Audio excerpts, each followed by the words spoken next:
Praise Lord. Hallelujah. ദൈവത്തിൻ്റെ വചനം നമ്മളെ മത്തായിയുടെ സുവിശേഷം 22-ാം അധ്യായം 37-ാം വാക്യം പഠിപ്പിച്ചത് ഇങ്ങനെയാണ്: യേശുവിനോട് നിൻ്റെ ദൈവമായ കർത്താവിനെ നീ പൂർണ്ണ ഹൃദയത്തോടും പൂർണ്ണ ആത്മാവോടും പൂർണ്ണ മനസ്സോടും സ്നേഹിക്കണം. അതേപോലെ തന്നെ ഡ്യൂട്രോണമി ആവർത്തനം 6:4-5 പറയുന്ന പൂർണ്ണാത്മാവോടും പൂർണ്ണ ശക്തിയോടും പൂർണ്ണ ഹൃദയത്തോടും ഒക്കെ തന്നെ നമ്മൾ ആരാധിക്കുമ്പോൾ പൂർണ്ണ ശക്തിയോടും കൂടെ ആരാധിക്കണമെന്ന് നമ്മളെ പഠിപ്പിക്കുന്നു. പൂർണ്ണാത്മാവ് വേണം, മനസ്സ് വേണം, ഹൃദയം വേണം. സ്തോത്രം. പൂർണ്ണ ഹൃദയത്തോട് നമ്മൾ നമ്മുടെ ദൈവത്തെ സ്തുതിക്കണമെന്ന് നമ്മളെ പഠിപ്പിക്കുന്നു. അതുപോലെ തന്നെ മത്തായിയുടെ സുവിശേഷം 12-ാം അധ്യായം അതിൻ്റെ 30-31 വാക്യം നോക്കുമ്പോഴും നമുക്ക് കാണാൻ പറ്റും.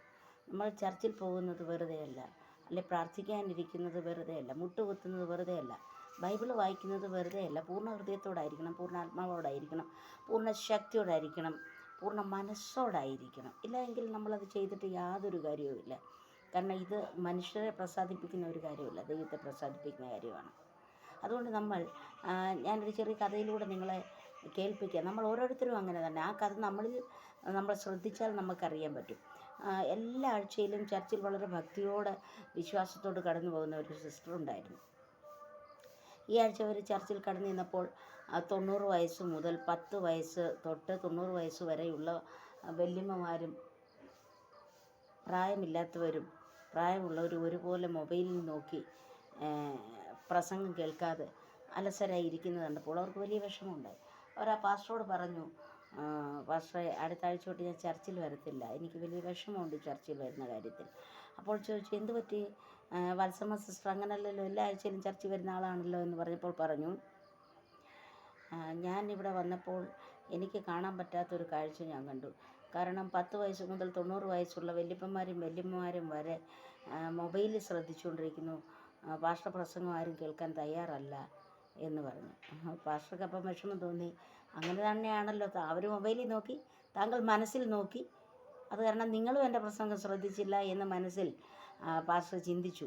എന്നിട്ട് പാസ്റ്റർ ചിന്തിച്ചു, വത്സമ്മ ചർച്ചിൻ്റെ ഒരു നല്ല നടുത്തൂണാണ്, അതുകൊണ്ട് വത്സമ്മയ്ക്ക് അങ്ങനെ ചിതറിപ്പോകാൻ ഞാൻ അനുവദിക്കത്തില്ല എന്ന് വെച്ച് പെട്ടെന്ന് അദ്ദേഹം തന്നോടൊരു എക്സാമ്പിൾ പറഞ്ഞു. ഞാനൊരു കാര്യം പറയാം, അതെനിക്ക് ചെയ്തു തരാമെങ്കിൽ പിന്നീട് താൻ എന്ത് ചെയ്തു, ചർച്ചിൽ വരുവോ വരാതിരിക്കുകയോ ചെയ്തോളാം പറഞ്ഞു. അദ്ദേഹം പറഞ്ഞു, ആ സിസ്റ്റർ പറഞ്ഞു, ഓക്കെ, ഞാൻ ചെയ്തു തരാം പാസ്റ്റർ, ഞാൻ ചെയ്തു തരാമെന്ന് പറഞ്ഞു. അപ്പോൾ ചോദിച്ചു, അതെന്താണെന്ന് ചോദിച്ചു. പറഞ്ഞു, ഞാൻ ഒരു ഗ്ലാസ് വെള്ളം നിറയെ തരാം, ആ ഗ്ലാസ്സിലെ വെള്ളം കൊണ്ട് ചർച്ചിന് റൗണ്ട് ചെയ്യണം 3 പ്രാവശ്യം. അപ്പോൾ ചർച്ചിന് ചുറ്റും നടന്നിട്ട് വരുമ്പോൾ ആ ഗ്ലാസ്സിൽ ഞാൻ തന്ന വെള്ളം അത്രയും നിറച്ച് കാണണം. അന്നേരം പറഞ്ഞു, ഓക്കെ, ഞാൻ ചെയ്തു തരാമെന്ന് പറഞ്ഞു. കാരണം എനിക്ക് അത്രത്തോളം വിശ്വാസവും ഭക്തിയും ഉണ്ട്, അത് കാരണം എനിക്കറിയാം വെള്ളം കളയാതെ കൊണ്ടുപോകാൻ എന്ന് പറഞ്ഞു. അങ്ങനെ അവരിരുന്നപ്പോൾ അച്ഛൻ വെള്ളം കൊടുത്തു. അച്ഛൻ വെള്ളം കൊടുത്തതിന് ശേഷം പറഞ്ഞു, ശരി, നിങ്ങളൊന്ന് പോയിട്ട് വരാൻ പറഞ്ഞു. അവർ വളരെ ഫോക്കസോടുകൂടി, വളരെ മനസ്സോടുകൂടി, വളരെ പൂർണ്ണ ഹൃദയത്തോടുകൂടി, വളരെ ബലത്തോടുകൂടി, വളരെ ദൈവത്തിൽ ആശ്രയിച്ച് അവർ ഈ ഗ്ലാസ്സിലെ വെള്ളവുമായിട്ട് ചർച്ചിന് ചുറ്റും നടക്കാൻ തുടങ്ങി. അവർ പൂർണ്ണമായിട്ട് വിജയിച്ചു. അവർക്ക് വെള്ളം പോകാഞ്ഞതിൽ വലിയ സന്തോഷമുണ്ടായി, ആനന്ദമുണ്ടായി. അവർ പാസ്റ്ററെ വിളിച്ചു. പാസ്റ്റർ വന്ന് നോക്കിയപ്പോൾ ആ ഗ്ലാസ്സിലെ വെള്ളം ഒരു തുള്ളി പോലും വെളിയിൽ പോയിട്ടില്ല. അപ്പോൾ ചോദിച്ചു, നീ ഈ വെള്ളം വെളിയിൽ പോകാത്തതിൻ്റെ കാരണം എന്താ, എന്തുകൊണ്ട് വെള്ളം പോയില്ല എന്ന് ചോദിച്ചപ്പോൾ ആ സിസ്റ്റർ പറഞ്ഞു, ഞാനിത് ചെയ്ത പൂർണ്ണ മനസ്സോടും പൂർണ്ണ ഹൃദയത്തോടും പൂർണ്ണ ആത്മാവോടും പൂർണ്ണ ശക്തിയോടുമാണ്, പൂർണ്ണ ഭക്തിയോടാണ്, പൂർണ്ണ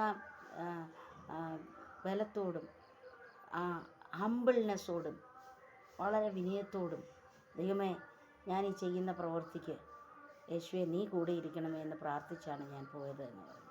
അപ്പോൾ പാസ്റ്റർ പറഞ്ഞു, ഇങ്ങനെ തന്നെ നീ ചർച്ചിൽ വരുമ്പോൾ മറ്റുള്ളവരെ നോക്കാതെ നീ പൂർണ്ണ മനസ്സോടും പൂർണ്ണ ഹൃദയത്തോടും ദൈവത്തെ നിനക്ക് സ്തുതിക്കാൻ കഴിഞ്ഞാൽ, നിൻ്റെ ഫോക്കസ് ദൈവത്തിൽ മാത്രമാണെങ്കിൽ നിനക്ക് വിജയിക്കാൻ കഴിയും. ഇല്ലെങ്കിൽ ഈ ഗ്ലാസ്സിൽ കൊണ്ടുപോയി വെള്ളം പോലെയുള്ളൂ. പലരും അത് കൊണ്ടുപോയായിരുന്നെങ്കിൽ വെള്ളം താഴെ പോകാമായിരുന്നു. പ്രിയപ്പെട്ട സഹോദര സഹോദരി, എനിക്ക് നിങ്ങളോട് പറയാനുള്ളത്, നമ്മൾ അവരെ നോക്കുമോ ഇവരെ നോക്കുമോ, അല്ലെങ്കിൽ പെന്തിക്കോസുകാരങ്ങനെ, അല്ലെങ്കിൽ മർത്തോമാക്കാരിങ്ങനെ, അല്ലെങ്കിൽ കത്തോലിക്കരങ്ങനെ, ഇതൊന്നും പറഞ്ഞിട്ട് കാര്യമില്ല. നിനക്ക് ദൈവത്തിൽ പൂർണ്ണ മനസ്സും പൂർണ്ണ ഹൃദയവും പൂർണ്ണ ആത്മാവും ഒക്കെ കൊണ്ടുവരാൻ കഴിഞ്ഞാൽ നീയും ദൈവമായിട്ടുള്ള ബന്ധം വളരെ വലുതാകും. വിശ്വാസത്തോടെ ആ പൂർണ്ണ മനസ്സോടെ നമുക്ക് ദൈവസന്നിധിയിൽ വചനം വായിക്കാനും പ്രാർത്ഥിക്കാനും പാടാനും ആരാധിക്കാനും ഒക്കെ ദൈവം നമ്മളെ സഹായിക്കുമാറാകട്ടെ എന്നുള്ള പ്രാർത്ഥനയോടെ ഞാൻ വിരമിച്ചുകൊള്ളുന്നു. ദൈവം നമ്മളെ ഏവരെയും അനുഗ്രഹിക്കുമാറാകട്ടെ.